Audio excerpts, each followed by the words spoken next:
Alright mga tropa, welcome back to my channel. So, welcome sa part 2 mga tropa. So, yung unang set natin nito mga tropa is nag-cam lang tayo. Tapos rigid lang. So, this time, magtataas tayo ng compression kasi ang compression ng Barako 175 is 9.3 lang. So, magtataas tayo ng konting-konti lang mga tropa. Tropa, nasa machine shop na tayo. Ayan na nga. Napatabasan natin kay Kuya Machinist. So makikita nyo kung gano'n lang kanipis yung tabas natin. Smooth lang mga tropa. Okay na yan. Alright mga tropa.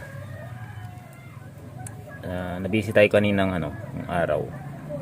So time check. Ngayon ay 7:01. So overtime tayo. Dapat nating mapaanda rito mga tropa kasi medyo nauubusan na tayo ng oras. So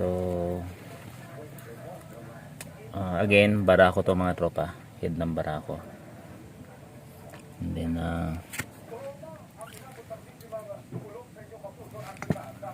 ipapakit natin yung kanyang piston. Ayan o. So mababa lang yung cam natin. Sobrang baba lang. Kaso nga lang kailangan natin magpakit dahil nagtabas na tayo ng head. So yung head mga tropa, nagtabas lang tayo ng 0.6. Hindi natin inabot talaga yung 1 mm kasi delikado. Saka smooth lang dapat yung compression. So doon sa mga nagtatanong mga tropa na kung kailangan ba o dapat bang malalim yung tabas, para sa akin mga tropa, huwag yung laliman yung tabas o huwag yung kapalan kasi magsisi talaga kayo. Ayan, ayun, pakit tayo mga tropa ng ng piston. Update ko kayo mamaya. So yun mga tropa, mag DIY lang tayo. Porting tool lang yung ginamit natin, no? Hindi pantay gawa ng yung porting tool natin, pasira na. So try natin kung uundog pa mga tropa. Ayan, nakapag sabon test na naman tayo mga tropa. So as you can see, intake lang yung tinamaan yung ating test or sabon test. Sa exhaust wala. So safe talaga yan mga tropa. So ngayon ipapainal na natin mga tropa, maglalagay tayo dito ng gasket oil para walang leak na mangyayari. So update na lang mga tropa. Time check 10:48 ng gabi. So yun mga tropa, update nga pala sa sa ginawa nating long ride.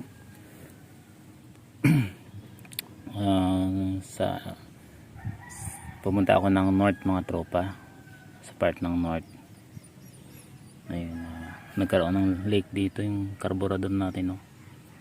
Anyway, pumunta ako ng Langogan. May minute up akong tropa na nagbibinta ng parts out. So bumili ako ng CG175 crank at saka block. So ito, yan. So share nga pala kay tropang Rupino ng Roas, Palawan. So ayun, kitang-kita sa gulong ko na nag-long ride ako. Hanggang dito lang. Hindi natin maisasagad gawa ng Barako to mga tropa. Saka nakakatakot na mag-banking tapos Barako pa yung dala. Anyway, swabe siya kasi binigyan tayo ng basbas ni tropang owner na test ride kung ano ba talang kalalabasan. Actually natakot nga ako, kala ko sasabog yung makina. So ayun, finally na natin na prove natin na hindi talaga sa sumabog. And yun, kumbaga talagang natuwa ako kasi grabing medyo may kalayuan talaga yung Langogan mga tropa. Ito yung niya, yung distance from Puerto Princesa. So ganyan sa kalayo balikan. Sa garang takbo talaga. Pero siyempre nagko-close naman tayo kahit na mahabang tuwiran gawa ng ang kombi natin mga tropa ay 1634. So dapat ang kombi ko ay 1632 para hindi siya ugong. Anyway, bago pala natin tapusin ang video mga tropa, panoorin muna natin yung ginawa naming testing ni tropang Rossi 150. So ito siya.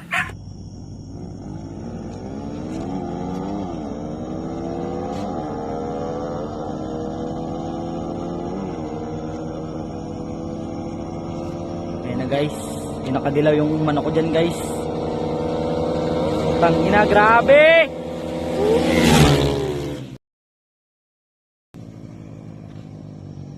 Woo! Grabe! So yun mga tropa, nakita niyo yung yung unang hit after parang 1 week.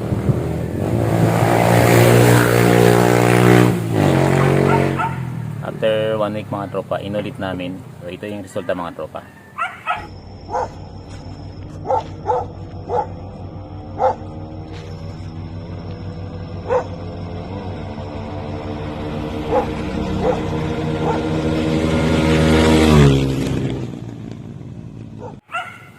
So yan, sa part na yan mga tropa, yung last na testing namin.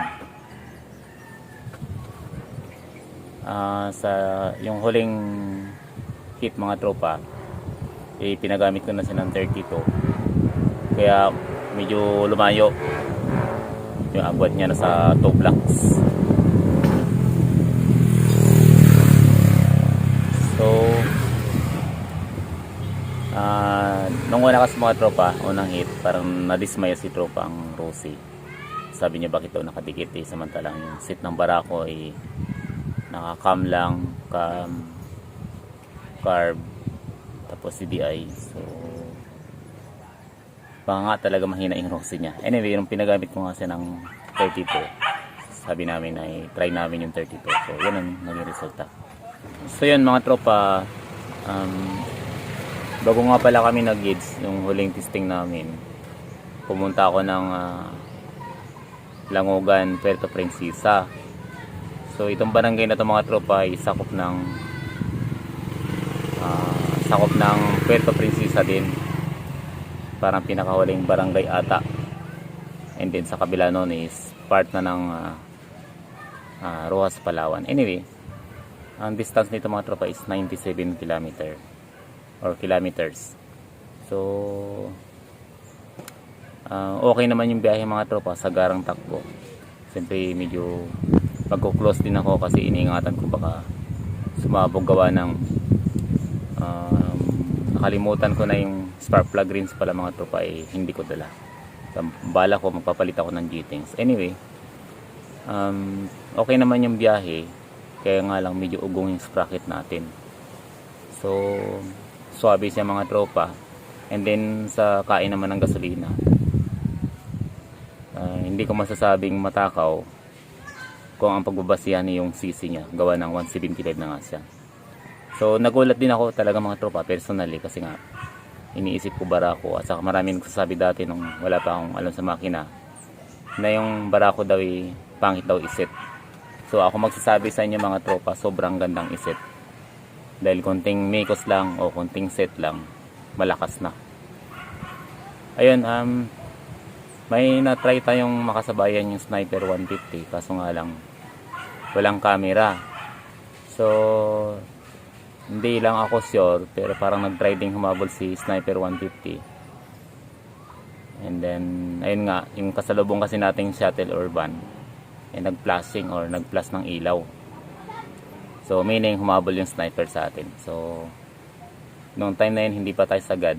So it means talagang hirap na hirap yung sniper sa atin. Gawa ng hindi na talaga siya nag-try ulit ang overtake. So ayun, nagantay pa tayo ng ibang mga kasabayan sana like Sniper 155 o Raider 150. Pero gawa ng wrong timing nga, weekdays kasi. Kaya wala tayong nakasabayang mga matataas na CC. Meron naman mga tropa yung ano yun, tawag nito, yung adventure. Kaso, hindi na natin sinubukan gawa ng alam nating napakalakas nun. So, yun lang mga tropa masasabi ko sa Barako 175. Sa mga nag-aalinlangan magpaset or magkarga, huwag kayo magdalawang isip kung balak mo talagang magkarga ng 175 na Barako. Basta yung hindi FI kasi yung ginawa ko mga tropa, carburetor type lang yan na Barako 2 or version 2. Masasabi ko mga tropa, kung first time ka magkakarga, medyo mapapaisip ka ng konti. Yung ginawa ko mga tropa sa Barako,